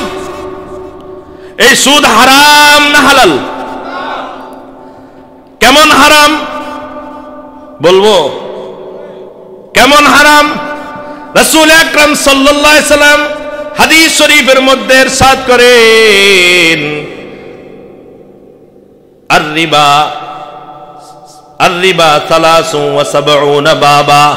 রাসূল আকরাম সাল্লাল্লাহু আলাইহি সাল্লাম ইরশাদ করেন, সুদ এটা এমন একটা হারাম, এই হারামের জন্য এরকম ভাবে 73টা দরজা আছে। কয়টা দরজা? 73টা দরজা আছে হারামের, সুদের মধ্যে। সুদ নিজে এমন হারাম, এটার মধ্যে 73টা দরজা আছে। আদনাহা কাল্লাযী ইয়াকাউ আলা উম্মিহি, তার মধ্যে থেকে সর্বনিম্ন দরজা হলো যে সুদখোর সে তার মার সাথে সরাসরি জিনা করলো। নাউজুবিল্লাহ বলেন, আরো জোরে বলেন। অন্য হাদিসের মধ্যে আসছে আসাদ্দু 37 জানিয়াতান, এরকম ভাবে আপনার 37 বার মার সাথে জিনা করলে যে গুনাহ হয়, 1 টাকা সুদ যদি নাকি বক্ষণ করে, তার চেয়ে আরো মারাত্মক গুনাহ হয়। নাউজুবিল্লাহ বলেন, নাউজুবিল্লাহ বলেন। যদি আপনাদের সমাজে, পরিবারে কেউ যদি সুদি লেনদেন করতে আসে, ভাই এখন অনেকে চলে যাবে, এখন অনেকে চলে যাবে, অনেকের গায়ে লেগে যাবে। কথা বলেন ঠিক না বেঠিক? চলে গেলে চলে যান কা? কথা বলেন, অনেকের গায়ে লেগে যাবে তো, কারণ প্রত্যেকটা ঘরে ঘরে এখন সুদ ঢুকে গেছে। আল্লাহ আমাদেরকে হেফাজত করেন, সকলে বলি আমিন। এই হারাম, এই সুদি কারবারের সাথে জড়িত হইয়া যদি নাকি ভাই আমি ইবাদত বন্দি করি, আমার একটা ইবাদত আল্লাহর দরবারে কবুল হবে না, আমার নামাজ কবুল হবে না, রোজা কবুল হবে না, হজ যাকাত কিচ্ছু কবুল হবে না। হাদিস শরীফের মধ্যে রাসূল আকরাম সাল্লাল্লাহু আলাইহি সাল্লাম ইরশাদ করেন স্পষ্ট ভাষা, রাসূল বলেন, সুন্দর একটা দৃষ্টান্ত দিয়ে বলেন, মানিস তারা সাওবান বিআশরাতি দারাহিমা ফালাহু দিরহামুন হারামুন লাম ইয়াকবালিল্লাহু লাহু মা দামা ফি। রাসূল আকরাম সাল্লাল্লাহু আলাইহি সাল্লাম বলেন, হে আমার উম্মতেরা, তোমাদের মধ্যে থেকে যদি কোনো ব্যক্তি 10 টাকা দিয়ে একটা কাপড় ক্রয় করলো, কাপড়ের মূল্য কত? আরো জোরে বলেন, কত? 10 টাকা দিয়ে যদি নাকি একটা কাপড় ক্রয় করলো, ওই কাপড় ক্রয় করার মধ্যে 10 টাকার মধ্যে 9 টাকাই যদি হালাল হয়, আর 1 টাকা যদি হারাম হয়, সুদের টাকা হয়, আল্লাহর রাসূল বলেন, ওই কাপড় দিয়া পরিধান করে যদি সে নামাজ আদায় করে, তার একটা সেজদাও আল্লাহর দরবারে কবুল হবে না। নাউজুবিল্লাহ বলেন। কি সুন্দর জামা, কি সুন্দর পোশাক, তার পোশাকের বাহার দেখে মনে হয় যেন কত যেন একজন বড় এরকম ভাবে ধনাত্মবান ব্যক্তি, কিন্তু আস্তা বড় সুদখোর। কথা বলেন ঠিক না ঠিক? মসজিদের একেবারে সামনের কাতারের মুসল্লি, আবার নিজেকে নাম লাগায় হাজি। আছে না নাই? বড় হাজি সাহেব, বড় এরকম ভাবে তবলিগওয়ালা, বড় পীর সাহেবের মুরিদ, এমনকি এরকম ভাবে বড় বড় অনেক এরকম লেবাসদারি হুজুরও আছে যারা এই সুদের ব্যবসা করে। মনে রাখবেন, আমি সুদ ভক্ষণ কইরা আমার শরীরের রক্ত মাংসকে যে হারাম করলাম, আমার এক ওয়াক্ত নামাজও আল্লাহর দরবারে কবুল হবে না, আমার একটা রোজা আল্লাহর দরবারে কবুল হবে না, আমার একটা দান সদকা আল্লাহর দরবারে কবুল হবে না। আমার লক্ষ টাকা খরচ করে যদি আমি হজ আদায় করি, ও বাবারা, আমার একটা হজও কবুল হবে না। ও আমার মা বোনেরা, পর্দার আড়ালের মা বোনেরা শুনে রাখেন, সুদের লেনদেন করে যদি নাকি আমি হজ করতে যাই, যতবার আমি লব্বাইক লব্বাইক আল্লাহুম্মা লব্বাইক বলি আল্লাহর দরবারে হাজিরা দিতে চাই, আল্লাহ বলবেন লা লব্বাইক লা লব্বাইক, তোর একটা লব্বাইকও আমি আল্লাহর দরবারে কবুল হবে না। কারণ মাতামুকা হারামুন, মালবাসুকা হারামুন, গাযিয়ুকা হারামুন, ফান্না ইউস্তাজাবু লাক। আল্লাহ তাআলা বলবেন, বান্দারে, তোর খাবারও তো হারাম, তোর শরীরের মধ্যে যে রক্ত মাংস আছে ওই রক্ত মাংসটাও হারাম। বান্দারে, তোর এরকম ভাবে যে কাপড়টা আছে ওই কাপড়টাও তো হারাম, তোর এরকম যত লেনদেন আছে সকল লেনদেন হারাম, তোর পুরাটা জিন্দেগি সুদের উপরে। বান্দা, তোর একটা ইবাদত কবুল হবে না। এই জন্য ভাই, যদি নাকি আমরা আমাদের ইবাদতকে কবুল করতে চাই, আমাদেরকে সকল হারাম জিনিস ভক্ষণ করা থেকে, হারাম কাজ থেকে আমাদেরকে ফিরে আসতে হবে, না হলে আমাদের একটা ইবাদত আল্লাহর দরবারে কবুল হবে না। 2 নম্বর হলো, ইবাদত তো কবুল হবে না, দোয়াও কবুল হবে না। নাউজুবিল্লাহ বলেন, নাউজুবিল্লাহ বলেন না। শেষ করে দিচ্ছি। আমাদের এরকম ভাবে যদি নাকি আমরা হারামের সাথে জড়িত হয়ে যাই, কেউ যদি সুদের টাকা খায়, সুদি লেনদেন করে, তার একটা দোয়াও কবুল হবে না। বাইতুল্লাহর ভিতরে ঢুকেও যদি দোয়া করে, কবুল হবে না। রাসূল আকরাম সাল্লাল্লাহু আলাইহি সাল্লামের মসজিদে নববীতে গিয়া, রাসূলের রওজার সামনে গিয়া যদি দোয়া করে, তাও কবুল হবে না। নাউজুবিল্লাহ বলেন, আরো জোরে বলেন নাউজুবিল্লাহ। দোয়া কবুল হবে না, দোয়া কবুল হবে না। মা যদি সন্তানের জন্য দোয়া করে, সেই দোয়া কবুল হবে না। সন্তান যদি মা বাবার জন্য করে, সেটাও কবুল হবে না। নিজে করলেও কবুল হবে না, অন্য কোনো আলেম দিয়ে করালেও কবুল হবে না। একজন সাহাবী রাসূল আকরাম সাল্লাল্লাহু আলাইহি সাল্লামের দরবারে এসে বলে, ইয়া রাসূলুল্লাহ, ইয়া হাবিবাল্লাহ, আমি একটু সমস্যায় আছি, আমার জন্য একটু দোয়া করেন। রাসূল আকরাম সাল্লাল্লাহু আলাইহি সাল্লাম বলেন, হে আমার কলিজার টুকরা সাহাবী, তোমার এই দোয়া তোমার পক্ষে কবুল হবে না। কয়, হুজুর আমনি করেন? কয় না, আমি করলেও, আমি নবীও যদি তোমার জন্য দোয়া করি, দোয়া কবুল হবে না। ওই সাহাবী হয়রান হয়ে গেছে, ওই সাহাবী পেরেশান হয়ে গেল। হায় হায়, নবী যদি নাকি দোয়া করলে দোয়া কবুল না হয়, আমার চেয়ে হতভাগা তো আর কেউ নাই। রাসূল আকরাম সাল্লাল্লাহু আলাইহি সাল্লামের কদমে পড়ে গেছে, ইয়া রাসূলুল্লাহ, ইয়া হাবিবাল্লাহ, আমার দোয়াটা কেন কবুল হবে না, আমাকে একটু বলেন। রাসূল আকরাম সাল্লাল্লাহু আলাইহি সাল্লাম বলেন, তুমি যখন আমার কাছে এসে দোয়া চেয়েছো, তখন আসমান থেকে হযরত জিবরাইল আমার কাছে এসে কানে কানে বলে দিল, তুমি নাকি গত কিছুদিন পূর্বে সুদের উপরে একটা গোলাম ক্রয় করেছ, আর সুদ হলো হারাম। ওই গোলাম, সুদের গোলামের সাথে লেনদেন করার কারণে তোমার দোয়া, তোমার জন্য দোয়া আমি নবীও যদি করি, তোমার পক্ষে দোয়া কবুল হবে না। ওই সাহাবী সাথে সাথে তওবা করে নিল, তওবা করে বলল, ইয়া রাসূলুল্লাহ, ইয়া হাবিবাল্লাহ, আমি আমার সেই গোলামকে এখন আল্লাহর ওয়াস্তে, আল্লাহর জন্য আজাদ করে দিলাম। তখন আল্লাহর হাবিব রাসূল আকরাম সাল্লাল্লাহু আলাইহি সাল্লাম বলেন, আল আন, আল আন। রাসূল বলেন, হ্যাঁ, এখন যদি আমি তোমার জন্য দোয়া করি, সাথে সাথে আল্লাহর দরবারে দোয়া কবুল হয়ে যাবে। সুবহানাল্লাহ বলেন। এই জন্য ভাই, আমরা যারা সুদি লেনদেন করি, মনে রাখবেন আমার একটা দোয়াও কবুল হয় না। আল্লাহর কাছে কত কিছু চাই, নিজের জন্য দোয়া করি, মা বাবার জন্য দোয়া করি, ব্যবসা বাণিজ্যের জন্য দোয়া করি, দোয়া কবুল হয় না। এবারে রহমতপুর মাদ্রাসার হুজুরকে নিয়ে ভালোভাবে দোয়া করাইলাম, খাওয়া দিলাম এবং আসার সময় আরো 1000 টাকা হাদিয়াও দিয়ে দিলাম, দোয়া যেন কবুল হয়ে যায়। 1 সপ্তাহ পরে বলে, দোকানে বসে বসে সমালোচনা করে, কয় হুজুর এনে নিলাম, মোল্লা খাওয়াইলাম, তারপরেও আমার কাম হয় না। কথা বলেন ঠিক না বেটি?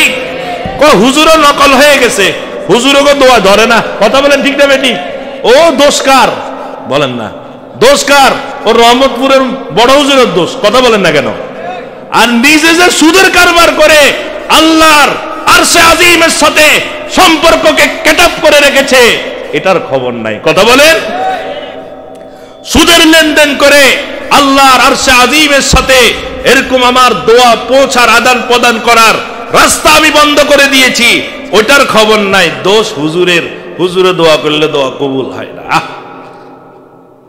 আরেকটা মনে রাখেন, যারা এই সুদে কারবার করবে, হারাম ভক্ষণ করবে, তাদের ঠিকানা জাহান্নাম, তাদের ঠিকানা জাহান্নাম। আল্লাহ নিজে কোরআনে বলেন, ওয়ামান আদা ফাউলাইকা আসহাবুন নার হুম ফিহা খালিদুন।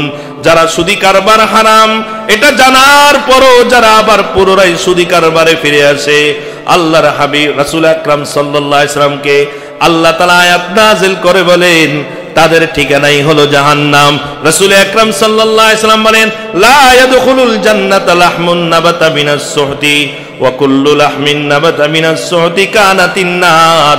রাসূল বলেন, ওই রক্ত মাংস, যেই রক্ত মাংসটা সুদের টাকা দিয়া লালিত পালিত হয়েছে, ঘুষের টাকা দিয়া লালিত পালিত হয়েছে, আরেক সময় আরেকজনের জায়গা জমি দখল করা, যেই শরীরের রক্ত মাংস তুমি লালন পালন করেছ, জুলুম করে আত্মসাৎ করা, চাঁদাবাজি করা, যে ব্যক্তি যার রক্ত মাংসকে লালন পালন করেছে, আল্লাহর হাবিব বলেন ওই শরীরের ঠিকানা হলো জাহান্নাম। এটাকে জাহান্নামে দেওয়া হবে। তবে মনে রাখতে হবে, জাহান্নামে শুধু দিবে যে তাই না, কথা শেষ না। হে সুদখোরেরা শুনে রাখো, হে আমার ভাইরা, যারা এরকম ভাবে কোনো না কোনো ভাবে এই সুদি কারবারের সাথে জড়িত হয়ে গেছি, আল্লাহর দরবারে তওবা করে ফিরে আসেন। সামনের কথাটা আজীবনের জন্য মনে রাখবেন। বুখারী শরীফের হাদিসের মধ্যে রাসূল আকরাম সাল্লাল্লাহু আলাইহি সাল্লাম বলেন, মেরাজের রজনীতে আল্লাহ তাআলা এরকম ভাবে হযরত জিবরাইলকে রাসূলের দরবারে পাঠিয়ে দিয়েছে। আল্লাহ রাসূলকে মেরাজ করাবে। হযরত জিবরাইল আলাইহিস সালাতু ওয়াস সালাম রাসূল আকরাম সাল্লাল্লাহু আলাইহি সাল্লামকে বাইতুল্লাহ থেকে বাইতুল মাকদাস থেকে প্রথম আসমান, প্রথম আসমান থেকে দ্বিতীয় আসমান, দ্বিতীয় আসমান থেকে তৃতীয় আসমান, তৃতীয় আসমান থেকে চতুর্থ আসমান, চতুর্থ আসমান থেকে পঞ্চম আসমান, পঞ্চম আসমান থেকে ষষ্ঠ আসমান, ষষ্ঠ আসমান থেকে সপ্তম আসমান, সপ্তম আসমানের উপরে লৌহে মাহফুজ, লৌহে মাহফুজের উপরে সিদরাতুল মুনতাহা, ইনদা সিদরাতিল মুনতাহা ইনদাহা জান্নাতুল মাওয়া। ওই সিদরাতুল মুনতাহার ডান দিকে হলো জান্নাত, ওই সিদরাতুল মুনতাহার বাম দিকে হলো জাহান্নাম। রাসূল আকরাম সাল্লাল্লাহু আলাইহি সাল্লাম বলেন, হযরত জিবরাইল আলাইহিস সালাতু ওয়াস সালাম আমাকে মেরাজের রজনীতে জান্নাতের ভিতরে নিয়ে গেছে। জান্নাতের ভিতরে নিয়ে যাওয়ার পর দেখি জান্নাতের মধ্যে আমি নবীকে কোন জান্নাতে যাওয়া হবে ওই জান্নাতটা আমাকে দেখানো হলো। আমার আবু বকরকে কোন জান্নাতে দেওয়া হবে ওই জান্নাতটা আমাকে দেখানো হলো। আমার ওমরকে কোন জান্নাত দেওয়া হবে ওই জান্নাতটা আমাকে দেখানো হলো। আমার ওসমান আলীকে কোন জান্নাত দেওয়া হবে ওই জান্নাতটা আমাকে দেখানো হলো। আমার কোন সাহাবীকে কোন জান্নাত দেওয়া হবে ওই জান্নাতটা আমাকে দেখানো হলো। জান্নাতের নাজ ও নিয়ামতগুলো কেমন হবে আল্লাহর হাবিব বলেন, হযরত জিবরাইল এক একটা করে প্রত্যেকটা জান্নাতের নিয়ামতগুলো আমাকে দেখাইলেন। এরপরে হুর গিলমান গুলো কেমন হবে সেগুলো আমাকে দেখানো হলো। জান্নাতের সকল নাজ ও নিয়ামতগুলো আমাকে দেখাইয়া আল্লাহর হাবিব বলেন, হযরত জিবরাইল আমাকে জাহান্নামের ভিতরে নিয়ে গেছে। জাহান্নামের ভিতরে যায় দেখি হায় হায়, সেখানে বিভিন্ন উম্মতকে আযাব দেওয়া হচ্ছে। আমার যে উম্মত নামাজ পড়ে না তার কি শাস্তি হবে, তাকে সেই শাস্তি দেওয়া হচ্ছে। এরকম ভাবে যে রোজা রাখে না তার কেমন শাস্তি হবে, সেই শাস্তি আমাকে দেখানো হয়েছে। যে এরকম ভাবে যাকাত আদায় করে না তাকে কেমন শাস্তি দেওয়া হবে, ওই শাস্তিটা আমাকে দেখানো হয়েছে। যে এরকম ভাবে হজ আদায় করে না তাকে কি শাস্তি দেওয়া হবে, ওই শাস্তিটা আমাকে দেখানো হয়েছে। যে মিথ্যা কথা বলে তার কি শাস্তি হবে, ওই শাস্তিটা আমাকে দেখানো হয়েছে। যে মিথ্যা কসম করে তার কি শাস্তি হবে, ওই শাস্তিটা আমাকে দেখানো হয়েছে। দেখতে দেখতে দেখি বিশাল বড় একটা রক্তের নদী, ওই রক্তের নদী হলো নাহরুম মিন দামিন। বিশাল বড় একটা রক্তের নদী। রক্ত চিনেন? কথা বলেন না কেন? রক্তের নদী, রক্তের নদী। রাসূল বলেন ওই রক্তটা এখনো তাজা তাজা রক্ত, লাল লাল টক টক রক্ত। ওই রক্ত থেকে রক্তের গন্ধ আসতেছে। অনেক ভাই আছে সব সহ্য করতে পারে, রক্ত সহ্য করতে পারে না। নিজের একটা আঙ্গুল কেটে যদি এক ফোঁটা রক্ত বের হয়ে যায় সাথে সাথে বেহুশ হয়ে যায়। আল্লাহর হাবিব বলেন জাহান্নামের ভিতরে গিয়ে দেখি নাহরুম বিন দামিন, বিশাল বড় একটা রক্তের নদী। ওই রক্তের নদীর মাঝখানে এক ব্যক্তি এরকম ভাবে হাবুডুবু খায়। সে সাঁতরাইতে জানে না, কেমন যেন সে সাঁতরাইতে জানে না, হাবুডুবু খায়। আর এরকম ভাবে তার সামনে রক্ত, রক্তের গন্ধ, রক্তের ছোঁয়া, টকটক রক্তগুলো তার সামনে। আর সে রক্তের মধ্যে পড়ে আছে, ওই রক্তের মাঝখানে সে পড়ে আছে হাবুডুবু খেয়ে। অনেক কষ্ট করে যখন ওই রক্তের নদী তীরে যখন চলে আসলো, উঠবে উঠবে ভাব, এমন সময় দেখা যায় দূর থেকে একজন ফেরেশতা বিশাল বড় একটা পাথরের খণ্ড নিয়ে আস্তে আস্তে তার সামনে আসলো। সে মাত্র রক্তের নদী থেকে অনেক কষ্ট করে উঠবে, ওই মুহূর্তে এমন জোরে ওই পাথরটাকে তার চেহারার উপর নিক্ষেপ করলো। সাথে সাথে তার পুরা মাথাটা থেতলিয়ে গেছে, তার চোখগুলা বের হয়ে গেছে, মগজগুলা বের হয়ে একেবারে এই দিক সেই দিক ছড়িয়ে ছিটিয়ে গিয়েছে। হায় হায়, তার সাথে এইভাবে করা হলো রাসূলের সামনে। আবার সে যেখান থেকে আসলো ওই রক্তের নদীর মাঝখানে চলে গেল। একবার দুইবার নয়, রাসূলের সামনে তার সাথে এইবার তিনবার করা হলো। রাসূল আকরাম সাল্লাল্লাহু আলাইহি ওয়াসাল্লাম দয়ার নবী, মায়ার নবী, চোখের পানি বের হয়ে গেছে। রাসূল আকরাম সাল্লাল্লাহু আলাইহি ওয়াসাল্লাম কান্নায় ভেঙে পড়লেন। কেঁদে কেঁদে বলেন, ভাই জিব্রাইল, মানহুম ইয়া আখি জিব্রাইল, হে জিব্রাইল ভাই, এরা কারা? তাদেরকে কেন এত কঠিন শাস্তি দেওয়া হচ্ছে? হযরত জিব্রাইল আলাইহিস সালাতু ওয়াস সালাম বলেন, ইয়া রাসূলুল্লাহ, ইয়া হাবিবাল্লাহ, এরা কারা আপনি কি জানেন? এরা অন্য কেউ নয়, এরা হলো আপনার ওই উম্মত যে উম্মত দুনিয়ার জমিনে সুদ ভক্ষণ করেছিল, সুদ ভক্ষণ করেছে। হে সুদখোর ভাইয়েরা, হে সুদখোর বোনেরা, যারা সুদি কারবার করি, কোন ধরনের শ্রম কষ্ট ছাড়া মনে করি যে কি অনেক টাকা লাভ হয়ে যায়, মনে রাখবে হাসরের ময়দানে রক্তের সমুদ্রের মধ্যে তোমাকে সাঁতার কাটতে হবে, যেই সমুদ্রের কুল কিনারা নাই। কথা বলেন ঠিক না ঠিক?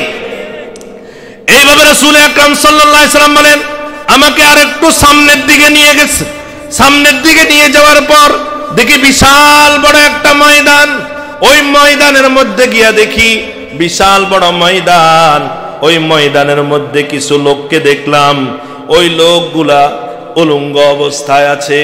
বুতুনুহুম কাল বুয়ুত, তাদের এক একটা পেট এক একটা গুদামের মতো, এক একটা পেট এক একটা গুদামের মতো, এক একটা পেট এক একটা গুদামের মতো। আর পেট যখন বড় হয়ে গেছে তখন তাদের পেটের চামড়াটা একেবারে সাদা পাতলা হয়ে গেছে, এরকম সাদা প্লাস্টিকের কাগজের মতো হয়ে গেছে। ভিতর থেকে বাহিরে দেখা যায়, বাহির থেকে ভিতরে দেখা যায়। আল্লাহর হাবিব বলেন, হযরত জিব্রাইল আমাকে ওই ময়দানে নিয়ে গেছে।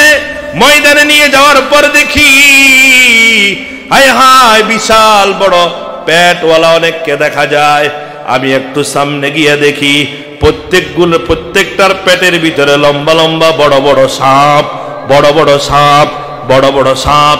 একটা সাপ আর একটা সাপের উপরে কিলবিল করতেছে। এই পেটের ভিতরে শুধু সাপ আর সাপ। একটা সাপ তার কলিজার উপরে আঘাত করে, আরেকটা সাপ তার এরকম ভাবে হৃৎপিণ্ডের উপর আঘাত করে, আরেকটা সাপ তার কিডনির উপরে আঘাত করে। এত বিষাক্ত সাপ যে ওই সাপ, একটা সাপকে যদি দুনিয়ার জমিনে ছেড়ে দেওয়া হয়, ওই সাপ যদি দুনিয়ার জমিনে একবার মাত্র একটা শ্বাস নিঃশ্বাস ফেলে দেয়, সারা পৃথিবীর যত মাখলুক আছে সমস্ত মাখলুক তার ওই শ্বাসের সাথে যেই বিষ ক্রিয়া হবে, ওই বিষ ক্রিয়ায় সব ধ্বংস হয়ে যাবে। এত বিষাক্ত সাপ। আল্লাহর হাবিব বলেন ওই বড় পেটের মধ্যে শুধু সাপ আর সাপ, সাপ আর সাপ। সাপগুলো এরকম ভাবে কিলবিল করতেছে। আল্লাহর হাবিব বলেন ভাই জিব্রাইলেরা কারা? হযরত জিব্রাইল আলাইহিস সালাতু ওয়াস সালাম বলেন ইয়া রাসূলুল্লাহ, ইয়া হাবিবাল্লাহ, এরাও আপনার ওই উম্মত যে উম্মত দুনিয়ার জমিনে সুদখোর ছিল। নাউজুবিল্লাহ বলেন না।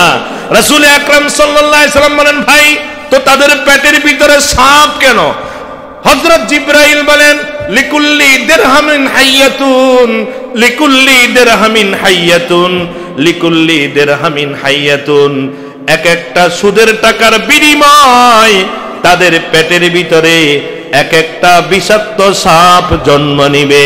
যে 1 টাকা সুদ ভক্ষণ করবে তার পেটের ভিতরে একটা সাপ তৈরি হবে।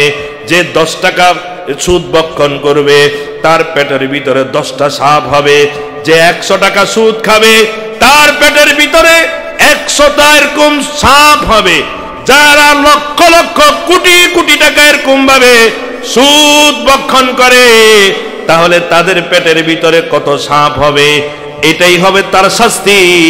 অথচ সাপ এটা এমন একটা প্রাণী, আল্লাহ তাকে এমন ভাবে বানাইছেন যে দেখে তাকে ভয় করে। ছোট্ট থেকে ছোট্ট একটা সাপ যদি এখানে ছেড়ে দেওয়া হয় সবাই পালায়া চলে যাবে। কিন্তু হাসরের ময়দানে, দুনিয়ার জমিনে আজকে আমি সুদ খাইয়া হাসরের ময়দানে আমার পুরা পেটটাকে সাপের গোডাউন বানায় ফেললাম। এই কারণে ভাই এই সুদি কারবার থেকে আমাদের ফিরে আসা দরকার আছে না নাই? আছে না নাই? কথা বলেন। কারা কারা পারবো হাত উঠাই তো দেখি। আয় আল্লাহ সবাইকে তৌফিক দান করেন, সকলে বলি আমিন। মা বোন যারা আছে সবাইকে আল্লাহ তৌফিক দান করেন। তবে মনে রাখবেন সুদ খাইলে যে দোষ, সুদ সংক্রান্ত 1 টাকা সুদের লগে 4 জন জাহান্নামে যাবে। কয়জন? সুদ কয় টাকা?